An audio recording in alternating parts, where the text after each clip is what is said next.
बिस्मिल्लाहिर्रहमानिर्रहीम। अस्सलाम वालेकुम नाजरीन, मैंने एक व्लॉग किया था रिजवान मजीद साहब के बारे में, जो कि आईटी के डायरेक्टर थे इस्लामिया यूनिवर्सिटी बहावलपुर के, और उसमें मैंने जिक्र किया था उनकी करप्शन का,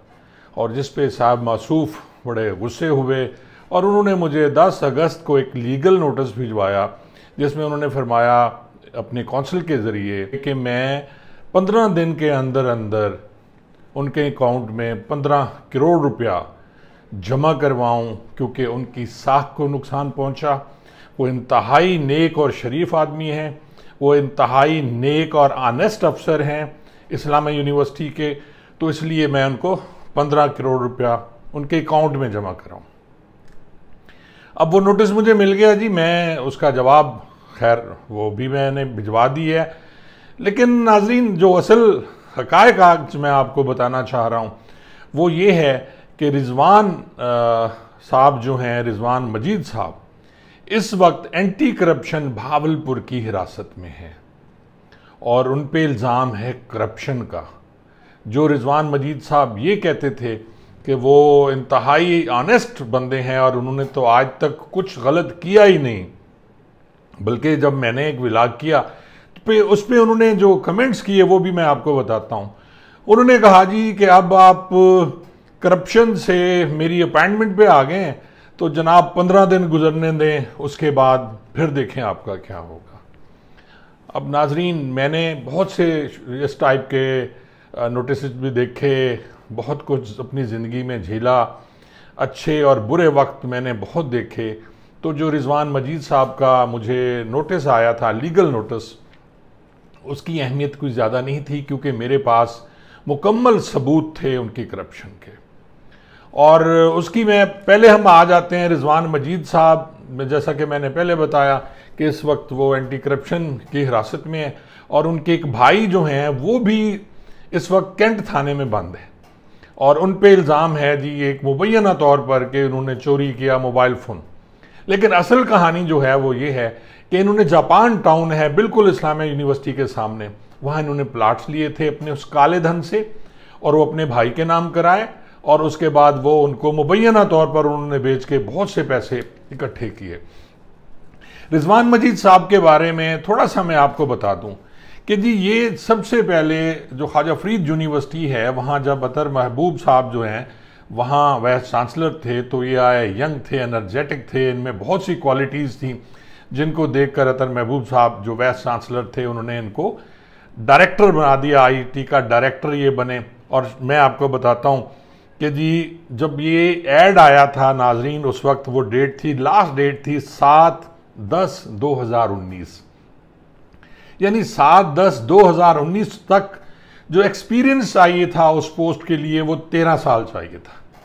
अब इनका देख लें, रिजवान मजीद साहब का जो सर्टिफिकेट है वो है जी 30/12/2008 में इन्होंने यानी शुरू किया अपना सारा कैरियर, और फिर 31/12/8 से अगर इनका वो कैरियर काउंट किया जाए तो ये 7/10/19 तक इनका जो तजर्बा बनता है वो 10 साल 9 महीने 7 दिन बनता है। यानी पहला जो घपला हुआ, इनकी अपॉइंटमेंट में घपला किया वाइस चांसलर साहब ख्वाजा फरीद यूनिवर्सिटी जो उस वक्त थे, और अभी इस्लामिया यूनिवर्सिटी में रहे, 4 साल उन्होंने वहाँ मौजें की, 4 साल इन्होंने यहाँ मौजें की। और जब वाइस चांसलर साहब तशरीफ़ ले आए भावलपुर, फिर एजाज़ी तौर पे उन्हें वाइस चांसलर बनाया गया इतनी ज़्यादा करप्शन के बाद, तो फिर ये भी उनके साथ है रिजवान मजीद साहब। अब रिजवान मजीद साहब बताते हैं अपने कागजात में कि वो इंटेग्रो सिस्टम प्राइवेट लिमिटेड में बतौर सॉफ्टवेयर इंजीनियर रहे जी। कब रहे जी? 1/9/2008 से 4/12/2008 तक, जो सरासर गलत है। ये कैसे हो सकता है कि 2008 में तो ये डिग्री ले रहे हैं सॉफ्टवेयर की, यानी जो इनिशियल उसकी है ICS कहते हैं जिसको, उसकी वो इन्होंने किया, और ये कह रहे हैं जी कि 8 में ये सॉफ्ट इंजीनियर बतौर काम कर रहे थे। फिर इन्होंने क्लेम किया नाजरीन कि ई सिस्टम लाहौर में इन्होंने जॉब की कोई 5/12/2008 से 14/12/2009 तक, और मेन सॉफ्टवेयर इंजीनियर वहाँ रहे। जबकि ये कैसे मुमकिन है कि 30/12/8 में तो इनकी BSO तो हो रही है, यानी 30/12/8 को ये BS कर रहे हैं, और इससे पहले जो है वो 5/12/8 को इनकी मुलाजमत हो जाती है जी ये ई सिस्टम लाहौर में। ये सब कुछ ऑन रिकॉर्ड है, मैं आपको गलत नहीं बता रहा, ये मेरे पास पूरा रिकॉर्ड मौजूद है। फिर नाजरीन इसके बाद इन्होंने मजीद भी इन्होंने बताया कि जी 15 में वो शारजा की कंपनी में वो मुलाजमत करते रहे, और वहाँ उसके साथ ये MPhil भी कर रहे हैं मुल्तान से, और उसके बाद शारजा की कंपनी में मुलाजमत भी कर रहे हैं और यहाँ MPhil भी कर रहे हैं। यानी कमाल है इनकी जो प्रमोशंस हैं, यानी 19 के बाद में ये भर्ती हो रहे हैं, ज्वाइन कर रहे हैं, और 2 साल में ये डायरेक्टर IT बन जाते हैं। क्या क्वालिटीज़ हैं इनमें। और उसके बाद नाज़रीन जो इनके हैं, जब अबू बकर गिरफ्तार होता है, इनका वो जो उस वक्त डायरेक्टर फाइनेंस था इस्लामिया यूनिवर्सिटी का, आइस में पकड़ा जाता है, तो उसके बाद फौरी तौर पे जो वाइस चांसलर साहब हैं इसको डायरेक्टर फाइनेंस लगा देते हैं, यानी IT के डायरेक्टर भी हैं और फाइनेंस के भी हैं। और वहाँ इन्होंने बेतहाशा घपले किए, जैसा कि मैंने कहा। और नाजरीन मैं एक बात और भी बता दूं कि जो ऑडिट रिपोर्ट है, एक ऑडिट रिपोर्ट है पूरी, ये ऑडिट रिपोर्ट है, और इसमें अगर मैं आपसे अर्ज करूं तो ये इसका पैरा नंबर 7 जो है ये इन्हीं के मुतालिक है कि illegal appointment of director IT additional, ये जो इसकी यानी डायरेक्टर IT ये और बाकी भी पोस्टें हैं, ये ऑडिट है जो आपके वाइस चांसलर साहब हैं उनके जो घपले हैं उनका है। फिर 9 नंबर पे है जी alleged loss of the university funds procurement, जो रिलेटेड IT इक्विपमेंट्स हैं, सॉफ्टवेयर और IT इक्विपमेंट्स हैं, उनमें घपले करते हैं ये नंबर 9 पे। और ये कह रहे हैं जी 75% budget in the hand of director IT, यानी जो डायरेक्टर IT था उसके हाथों में 75% बजट था। ये जो रिजवान मजीद है, ये रिपोर्ट मेरे पास है। और उसके बाद नंबर 13 पे भी इनसे रिलेटेड है कि director IT has taken the amount of rupees 75 lakh, यानी 7.5 million rupees for result verification and preparation which is totally illegal. यानी इन्होंने वो 75 लाख लिए जी रिजल्ट वेरिफिकेशन के लिए और प्रिपरेशन के लिए, ये भी खा गए, और ये सब मिलजुल के खाते रहे। ये मैं आपको बताना चाह रहा हूँ कि रिजवान मजीद साहब को शायद अंदाज़ा नहीं था कि वो जो कुछ उन्होंने किया हुआ है वो उसका खमियाजा उन्हें भुगतना पड़ेगा। और इन्हें ये भी अंदाज़ा नहीं कि जो इस वक्त जो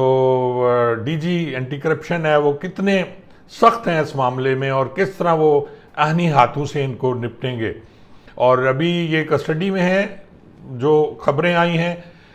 मैंने तो उनसे मिला नहीं हुआ आज आके, लेकिन मेरी इतला के मुताबिक ये और इनके भाई दोनों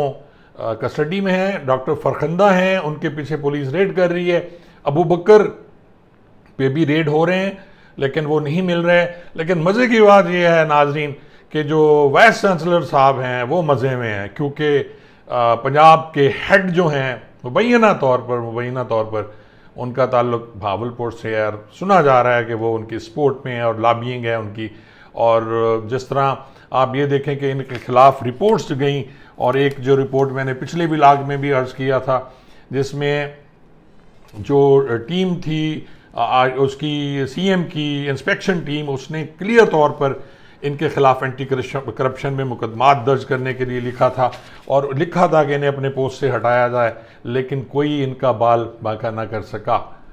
किसी ने उनको टच ना किया, और बड़े आराम से उन्होंने अपना टेन्योर पूरा किया। 4 साल ख्वाजा फरीद यूनिवर्सिटी और 4 साल यहाँ की जो भावलपुर की इनकी पोस्टिंग है, इन्होंने खुल के करोड़ों अरबों रुपए की करप्शन की, खाया और खिलाया सबको, लेकिन कोई नाजरीन इनको पूछने वाला नहीं है। अब इन पे हाथ तो डला है, मैं देखता हूँ कि जी वाइस चांसलर साहब जो हैं उनको कब गिरफ्तार किया जाता है। और इस सिलसिले में मेरा प्लेटफॉर्म हाजिर है, अगर वाइस चांसलर साहब मुझसे बात करना चाहें, डॉक्टर फरखंदा करना चाहें, अबू बकर करना चाहें, या रिजवान मजीद साहब करना चाहें, अब ज़ाहिर है वो कस्टडी में है तो वो नहीं कर सकेंगे, लेकिन जो मैंने कहा था कि करप्शन का मंबा बन गई हैं ये यूनिवर्सिटीज़, ये तो एक यूनिवर्सिटी है नाजरीन, अगर बाकी यूनिवर्सिटीज़ को भी देखा जाए तो फाइनेंशली और मॉरली करप्ट लोग जो हैं इसमें आ गए हैं, और जिनकी वजह से ये तालीमी इदारे बदनाम हो रहे हैं। बहुत बहुत शुक्रिया।